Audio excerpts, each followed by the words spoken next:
7주차 컨텐츠 기획 2 프리티 러닝 강의 시작하겠습니다. 우리가 7주차를 원래 중간고사 전에 강의를 하기로 했는데 선생님이 중간고사까지는 웹툰과 애니메이션 게임 컨텐츠로 시험을 봤고요. 이제 기말고사를 향해 가는 첫 번째 강의 때 7주차와 9주차 강의를 같이 논의하기로 했습니다. 일단 7주차 강의의 주제는 VR, AR, MR, 또 홀로그램, 메타버스. 다시 말하면 앞으로 우리가 기존에 가지고 있는 어떻게 보면 극장에서 시작돼서 벽에 걸려있는 TV, 항상 벽에 어떤 컨텐츠가 걸려있고 그 벽을 향해서 보는, 우리가 이제 이게 일종의 극장의 시스템이죠. 사실 우리가 히랍 시대, 기원전, 그 다음에 그리스 로마 도시국가에서는 대부분이 원형 무대였습니다. 이 원형 무대는 사실은 여러분도 잘 알겠지만 무대에 등장한 사람들의 방향이 다 자유롭습니다. 좌우, 상하 어디든지 그 퍼포먼스가 등장할 수가 있고, 또 원형 무대를 같이 보고 있는 사람들이 함께 참여하죠. 이게 공동 무대입니다. 공동 무대에서 함께 참여하는 원형 무대 시기가 중세로 넘어오면서 이제 한쪽 방향을 향해서 무대를 바라보는 무대로 바뀌게 되죠. 그런 무대가 등장하게 되면서 우리들은 이제 훔쳐보기 미학이라고 하죠. 그러니까 무대 위에서 퍼포먼스를 하는 그 공연하는 사람들은 아무도 자기를 쳐다보지 않는다. 우리는 우리끼리 연기를 하는 거다라고 약속하고 연기를 하고, 또 객석에 있는 관객들은 저 사람들은 우리가 보는 거를 모를 것이다 라는 암묵적인 서로 간의 약속 속에서 연기를 하고 관객들은 그 연기를 봅니다. 이제 그런 현상이 계속되면서 기술의 발전과 더불어서 이쪽 한쪽 벽면을 바라보는 무대 위의 공연의 모습은 결국 TV라는 극장이라는 형태로 다시 벽에 영상을 투사하는 형태로 바뀌었고, 그게 또 기술이 발달하면서 TV라는 벽걸이 TV, 원래는 이제 브라운관 TV에서 벽걸이 TV로 점점 더 얇아지고 점점 더 커지는 벽걸이 TV로 가고 있는 겁니다. 자, 그런데 이게 좀 더 시간이 지나면 이제 우리가 그러한 패러다임, 한쪽 벽을 향해서 바라보는 그런 패러다임이 이제 바뀐다는 거죠. 무대와 벽면을 향한 패러다임이 바뀌게 되면 이제 공간의 패러다임이 바뀌는 거죠. VR, AR은 바로 거기서부터 시작이 되는 겁니다. 내가 서 있는 곳에서 내가 바라보는 어느 지역이든 어느 방향이든 간에 컨텐츠가 존재할 수 있게끔 되는 것, 그리고 그 컨텐츠가 내가 그냥 가상적인 감성이나 가상적인 느낌으로 그 컨텐츠를 바라보는 게 아니라 그 컨텐츠의 움직임과 서사와 어떤 반응 때문에 내 몸에 물리적 반응이 바뀌는 거지. 그러니까 나는 하늘에서 떨어지지 않는데 내가 바라보이는 영상 자체가 내가 하늘에서 떨어지는, 중력을 거슬리거나 중력에 따라가는 내 몸의 형태가 된다면 내 몸이 그렇게 위험을 느끼고 현기증을 느끼고 어지러움을 느끼게 된다는 거예요. 이런 식의 컨텐츠를 소비하는 환경 자체의 본질적인 변화, 그게 이제 VR, AR, MR, XR 같은 가상현실 체험이 되겠죠.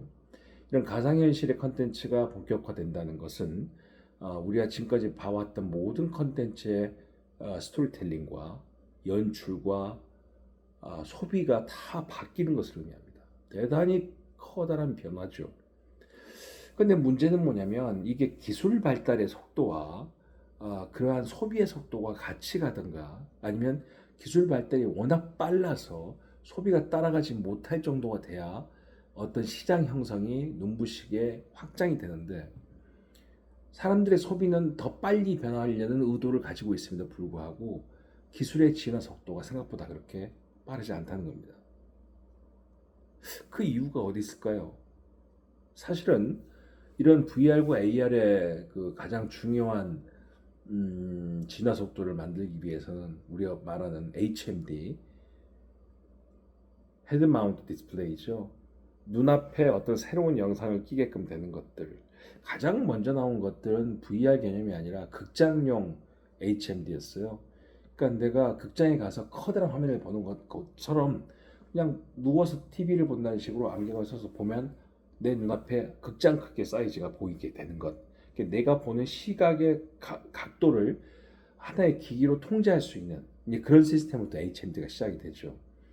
그러다가 이제 VR 개념 거기에 이제 우리 뇌에서 바라보고 있는 모든 기관들에 대한 통제를 그 기계 안에 있는 여러 가지 효과로 통제함으로써 사람들이 정말 그렇게 있지 않은 공간임에도 불구하고 가상현실을 공감하게끔 된다는 겁니다. 그러니까 이제 거기서 이제 우리가 오는 게 뭐야? 어지럼증이 오는 거지. 내 몸은 그렇게 움직이지 않고 있는데 영상은 나한테 그런 지시를 자꾸 주는 거예요. 그러니까 이게 언밸런스가 되니까 헛구역질이 나오고 어지럼증이 생기고 오래 볼 수 없게 되는 겁니다.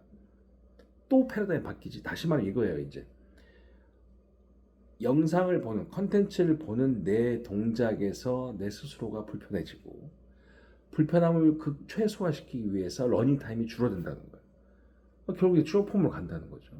가상현실이 가지고 있는 기술적인 한계, 기술적인 진화 속도가 우리 예상을 따라가지 못한다는 것, 그리고 그런 기술 변화 속도가 비용과도 문제가 되는 거죠. 기술 진화가 늦게 된다는 것은 소비가 늦게 된다는 것과 또 비용 자체의 규모가 커지다 보니까 사람들이 그걸 사기가 힘들다는 겁니다. 그거를 극도의 또 한번 그 구글 미러처럼 안경처럼 극도의 기술 진화로 안경의 진화를 만들고 HMD 진화를 만들었더니 또 뭐가 생기냐? 이 저작권의 문제와 초상권의 문제와 개인정보의 문제가 생기는 거야 또. 보안의 문제가 생기는 거죠. 여러 가지의 불확실성이 겹칩니다. 그래서 사실은 가상현실이 우리가 가지고 있는 느낌보다도 훨씬 더 다양한 리스크 속에서 진화 속도가 그만큼 느려왔던 것이고 이 VR의 진화 속도가 상상 외로 빨라진다. HMD 사이즈가 작아진다. 가벼워진다. 저렴해진다. 결국 그러한 진화 속도가 일상화된다. 그럼 사실은 메타버스는 금방 올 수 있겠죠. 근데 생각보다 그게 늦는 이유가 어디에 있을까요? 기술의 진화가 늦는 이유가 어디에 있을까요? 전 개인적으로는 지금의 기술은요, 어떤 한 트렌드나 어떤 방향 속에서 진화하다가 일정한 속도가 소비의 속도를 맞추지 못한다면 건너뛸 수 있습니다. 다시 말하면 VR과 AR, MR, XR의 가상현실의 패러다임이 전혀 다른 패러다임으로 넘어가 버리고 그거는 바로 도태돼 버린다는 것이죠.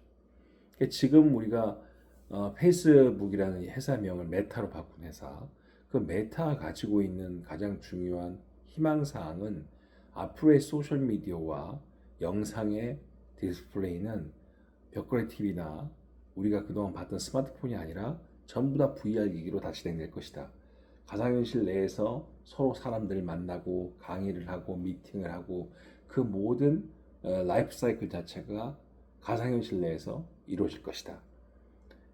이 사이버 라이프 내에서 모든 게 이루어지면서 그 안에서 가장 중요한 게 금융의 문제. 이제 은행 가지 않고 스마트폰을 보지 않아도 내가 보고 있는 이 HMD로 모든 금융의 문제를 해결할 수가 있고 거의 이제 우리가 아이폰이 개인적인 증명을 하잖아요. 내가 나임을 증명한다듯이 스마트폰 자체가 그래서 아이폰이라고 스티브 잡스가 명명했잖아. 결국 폰이 나를 의미한다. 그러니까 자기를 증명해 줄 수 있는 스마트폰의 서비스 기능이 결국 HMD로 옮겨가게 된다면 HMD 안에서 모든 게 돌아가는, 다시 말하면 관광과 체험과 교육과 쇼핑과 금융과 이 모든 서비스가 그 안에서 이루어진 순간 전화도 거기서 하게 되고 거기서 우리는 소셜미디어를 진행할 수밖에 없게 될 것이다. 이제 이게 지금 메타라는 회사가 가지고 있는 비전이죠. 그렇게 되면 스마트폰 시장은 없어진다는 거예요. 그냥 전부 다 HMD로 변환될 것이다. 그럼 우리가 지금 웹툰을 바라보고 애니메이션을 바라보고 있는 스마트폰이라는 디바이스가 결국 HMD로 다 바뀌어 버렸을 경우 그 HMD도 점점 더 가벼워지고 아주 얄쌍한 안경으로 바뀌고 그게 우리 아람드라의 궁전에 나오는 드라마처럼 소프트 렌즈로까지 바뀌어버린다. 심지어는 칩 하나만 머리에 꽂으면 끝난다. 이렇게 돼버리면 그 공간에 대해서 우리가 어떻게 생각해야 되고 또 거기서 볼 수 있는 웹툰의 로직은 어떻게 바뀌어야 되고 디바이스가 통째로 바뀌었을 때 그 환경 속에서 웹툰은 어떻게 디스플레이 돼야 되며 거기에 맞춰서 작가는 또 어떤 서사와 어떤 이야기를 해야 될까요? 이거는 혁신을 넘어서 시장 자체가 패러다임 쉬프트의 그 속도나 높이가 퀀텀 점프로 바뀌는 겁니다. 완전히 다른 세상이 되는 거예요. 그러면 우리가 지금까지 익히 들어왔던 소설적인 서사, 영화의 서사, 애니의 서사, 웹툰의 서사는 전혀 다른 서사로 대치될 수밖에 없습니다. 그럼 그거를 또 누가 가장 빨리 그런 서사의 방향을 제시할 수 있을 것인가? 또 서사에 익숙하게 할 것인가? 그게 아마 제가 볼 때 가장 중요한 키 컨셉이 되지 않을까라는 생각이 들거든요. 사실 지금 7주차의 첫 번째 그 얘기하고 있는 게 바로 그겁니다. 메타라는 회사로 바뀐 페이스북. 그 메타라는 회사가 가지고 있는 가상현실을 접목한 소셜미디어의 역할. 자, 이런 것들이 쌤이 지금 얘기한 새로운 패러다임 시프트로 퀀텀 점프를 하면서 완전히 새로운 패러다임으로 사람들에게 현실화되기 위해서 정말 필요한 요소와 전략은 어디에 집중돼야 하는가? 아까 선생님도 몇 가지 말했죠. 디바이스의 저렴화, 디바이스의 경량화, 그리고 거기에 맞게끔 그걸 통해서 보는 컨텐츠의 서사가 서비스가 완전히 다른 패러다임 내에 존재하지만 사람은 그 공간 내에서 느낌을 받을 수 있을 겁니다. 어지럽기 때문에 쇼폼으로 가야 되고 러닝이 주니까 러닝타임 주는 쇼폼에서 서사는 옛날 서사의 패러다임에 맞춰 있다면 사람들은 짜증이 나지 재미가 없고 답답할 뿐입니다. 현재 지금 그게 우리한테는 uncertainty, 불확실성으로 다가오는 것이죠. 그런 것들을 극복할 수 있는 방법은 어디 있을까요? 어차피 쇼폼에 대한 컨텐츠들이 많아진다는 것은 서사가 짧아진다는 걸 의미하고 그 서사의 목적성 자체가 명확해야됨을 의미합니다. 재미있는 것이냐, 슬픈 것이냐, 무서운 것이냐. 그럼 그 목적에 맞게끔 감성에 대한 클라이막스를 빨리 사람들한테 제시를 해야 되는 거지. 사실 감성에 대한 클라이막스가 어떤 그 스토리텔링 내에서 사람들에게 환희를 느끼게 한다, 웃음을 느끼게 한다, 슬픔을 느끼게 한다, 공포를 느끼게 한다는 것은 한순간입니다. 아주 오랜 시간의 빌드업이 필요하긴 하겠지만 사실은 어떠한 빌드업 속에서도 일정한 정도의 그 키 컨셉이 머리를 때렸을 때, 감성을 때렸을 때, 마음을 때렸을 때 사람들은 반응이 그냥 나오는 것이지 여러 가지를 보여준다고 되는 건 아니거든요. 아마 이런 것들이 이 가상현실 컨텐츠 내에서 또 그 디바이스의 진화 내에서 어떻게 재배치되어야지만 새로운 시장으로의 변화가 나올 것이냐 이런 겁니다. 참 이 가상현실 HMD의 디스플레이가 우리에게 어떠한 시장 변화를 가져올 수 있을 것인지에 대한 생각들 이런 것들이 아마 그 시장에서의 컨텐츠 기획과도 완전히 바뀔 겁니다. 이것도 사실 닭이 먼저냐 계란이 먼저냐 똑같은 거예요. 그러한 HMD가 나올 때 컨텐츠에 맞게끔 가야 되는지 아니면 그런 맞는 컨텐츠가 이미 많이 개발되면 HMD로 따라갈 수밖에 없는 것인지 아마 그런 방향도 같이 한번 고민해 볼 필요가 있다는 생각이 듭니다. 두 번째는 이미 VR과 AR이라는 전제를 가지고 웹소설이나 아이디어가 좀 본격화되면서 영화도 그렇고 또 웹툰도 그렇고 애니메이션도 그렇고 다양한 형태의 기술 진화 컨텐츠들이 만들어지고 있습니다. 여러분들도 우리 그 수업 중에 웹툰 창작 수업 중에 AI로 웹툰도 만들어보고 VR도 웹툰도 만들어보고 많이 실험들을 해왔습니다. 일단 대중적인 흥미 요소나 서사에 대한 차별성은 아직 달성하지 못했지만 그러한 기술적인 변인이 우리가 만드는 컨텐츠에 어떻게 접목되어야 되는 실험들은 여전히 하고 있습니다.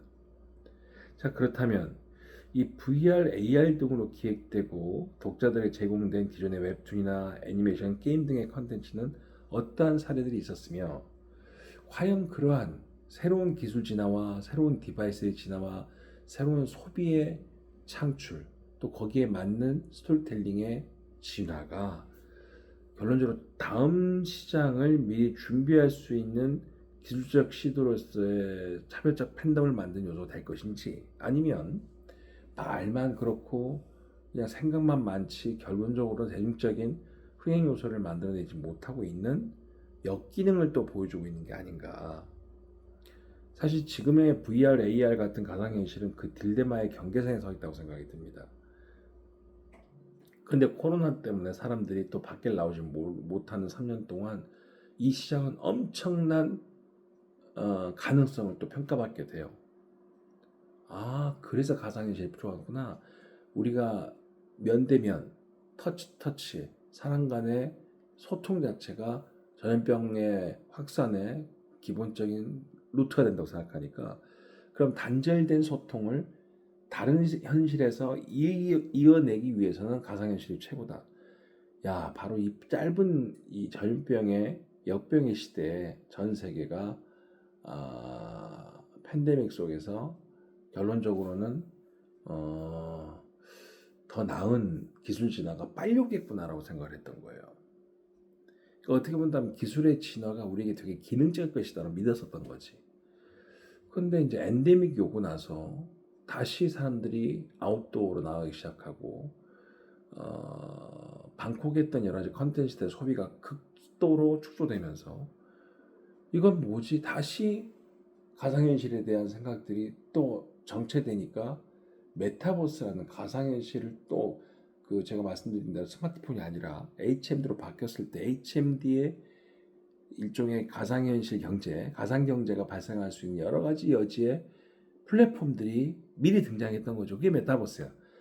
이런 가상현실의 플랫폼이 메타버스로 등장했을 때 사람들은 충분히 가능성을 더 느꼈는데, 이게 엔데믹이 와버리니까 그 가능성의 진화 속도가 갑자기 정체되고 사람들은 거기에 대한 가능성에 대한 비전을 느끼지 못하게 되니까 메타버스가 좀 갑자기 이게 과연 가능한 시장인가, 이게 정말 앞으로 진짜 그렇게 확산될 수 있는 가능성인가에 대해서 의구심을 갖게 된다는 것입니다.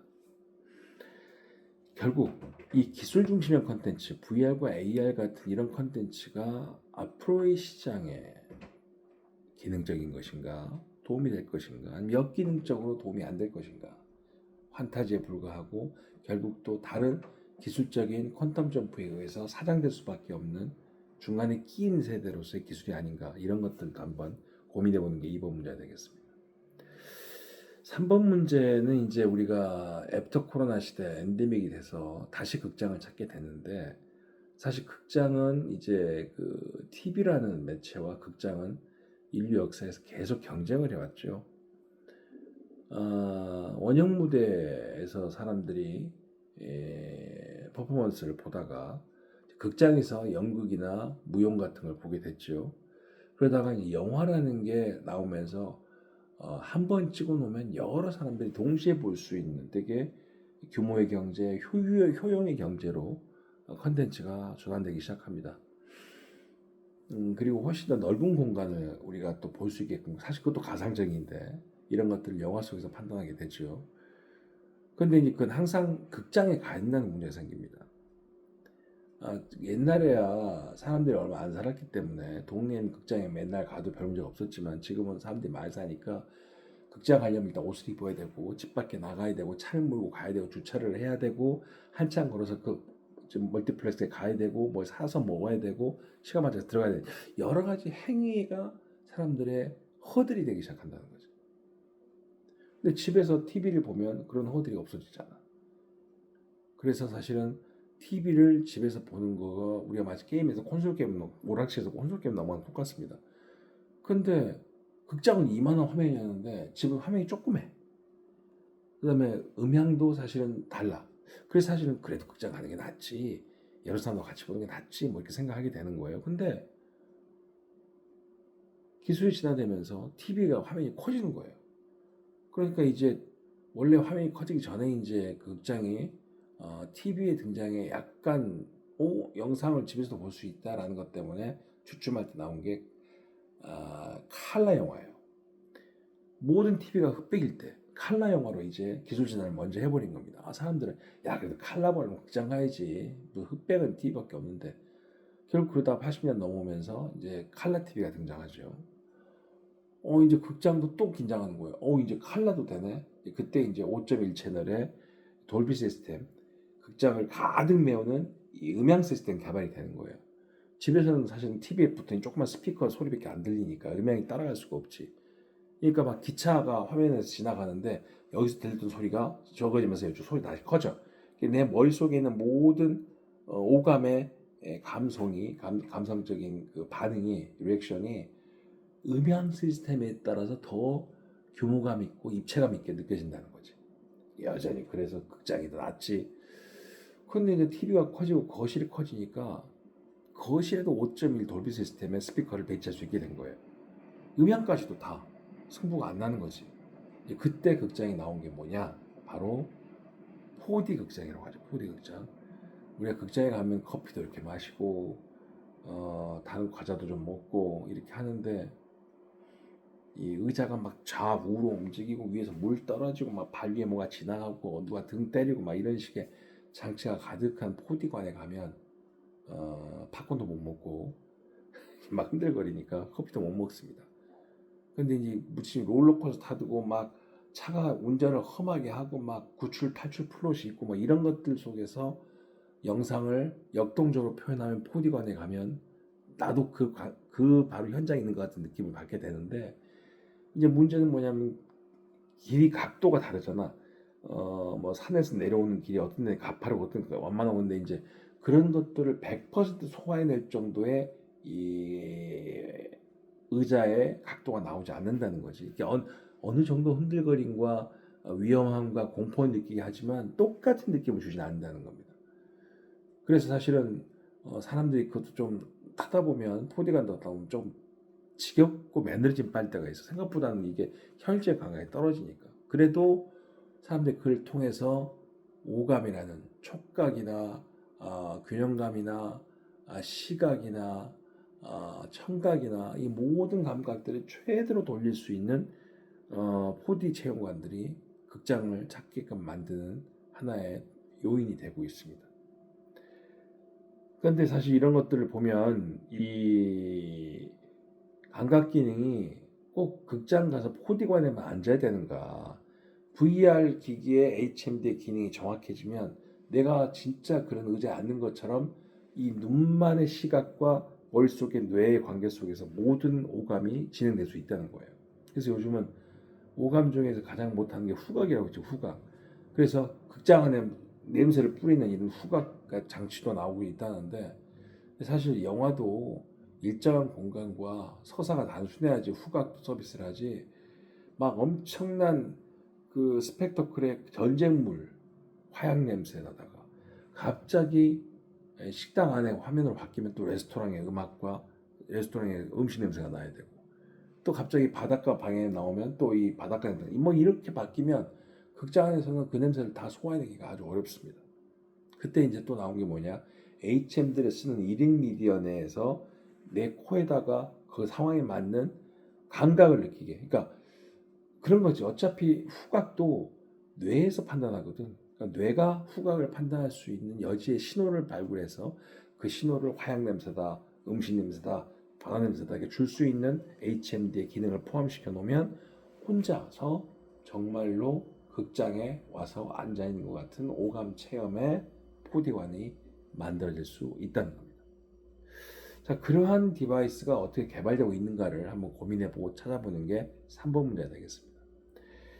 이 4번의 연구 문제는 아마 이 우리가 7주차에 또 논의를 많이 해야 될 한 가지 특징 중에 하나인데 홀로그램 패러다임입니다. 이제 홀로그램 다시 중세 시대 우리가 기원전 시대 같은 그리스 로마 시대 원형 무대 얘기를 하게 되죠. 원형 무대라는 모두 가운데를 쳐다보게 되는데 그 안에서 전방 360도로 모두 다 연기를 하는 거에 이제 우리가 얘기하는데 그렇게 퍼포머가 360도로 상하 좌우의 모든 액션을 해도 사람들이 공감할 수 있게끔 보여지는 것 우리가 이게 홀로그램이라고 합니다. 입체적이지만 잡히지는 않는. 그래서 이 홀로그램 기계가 예전보다 화질이 좋아지면서 훨씬 더 실감나는 영상이 나오게 되고 이제는 이게 뮤지컬이나 무용에도 또 오페라에도 서로 적용이 돼서 그 무대 위에 진짜 있지 않은 배역의 캐릭터가 진짜 배역과 함께 연기를 해도 관객들이 속아 넘어가는 거예요. 그러니까 이제 공연은 LA에서 하고 있는데 뉴욕에서 배우 하나가 그 장치에 올라가서 같이 연기를 해. 그러면 LA 극장 안에 있는 모든 관객들은 그 사람이 LA 극장에 있는 것을 이해한다는 거지.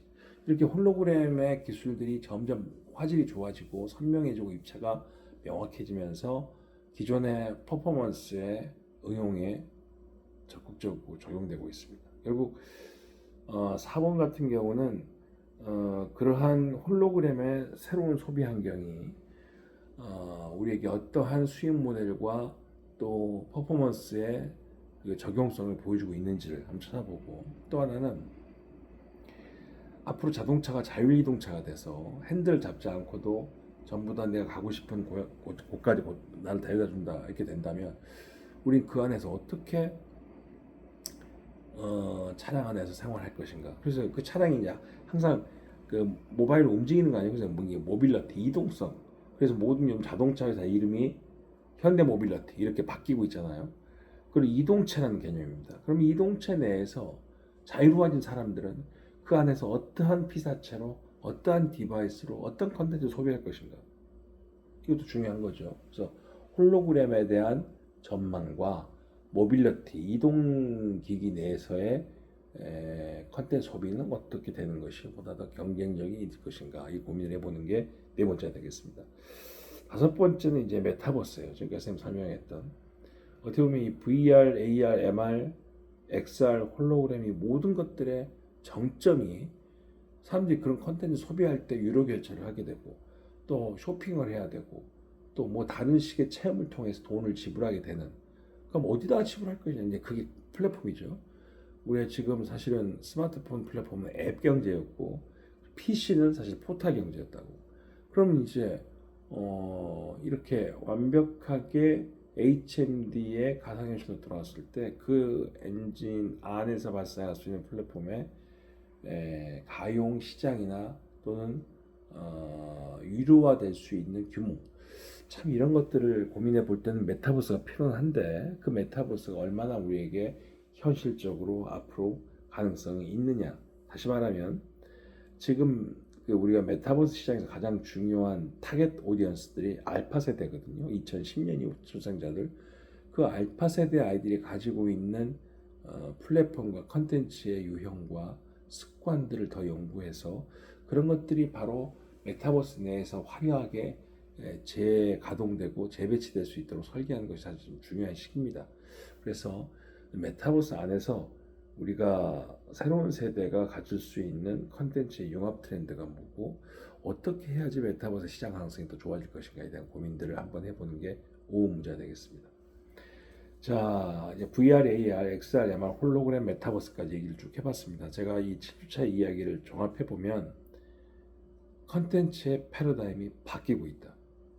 그 패러다임, 소비의 패러다임이죠. 그러다 보니까 영상을 어떻게 볼 것인가라는 디바이스의 문제, 그 디바이스 내에서 어떤 새로운 라이프를 어떻게 할 것인가에 대한 문제, 이런 것들이 총체적으로 전환되는 혁신의 시기에 우리는 지금 와 있다 이미. 여러분들이 사회에 나가면 이미 이렇게 바뀐 시장에서 여러분의 역할을 찾으려면 남들 다 해놓은 거에 또 뛰어들어야 되잖아. 그러니까 여러분들이 스스로 먼저 그런 것들을 설계할 수 있는 사람이 되기 위해서는 먼저 고민을 해야 돼. 어떻게 바뀔 것인가. 그런 고민들 다 모아서 5가지 연구 문제를 함께 논의해보는 시간을 중간고사 이후에 갖도록 하겠습니다. 발제한 친구들도 열심히 사례들 좀 찾아보시고 또 7주차를 기다리면서 중간고사 시험을 치고 있는 여러분들도 그런 사례들과 고민들을 조금 해서 함께 토론하는 시간을 갖도록 할 테니까 준비해 주기 바랍니다. 중간고사 잘 보십시오. 수고하셨습니다.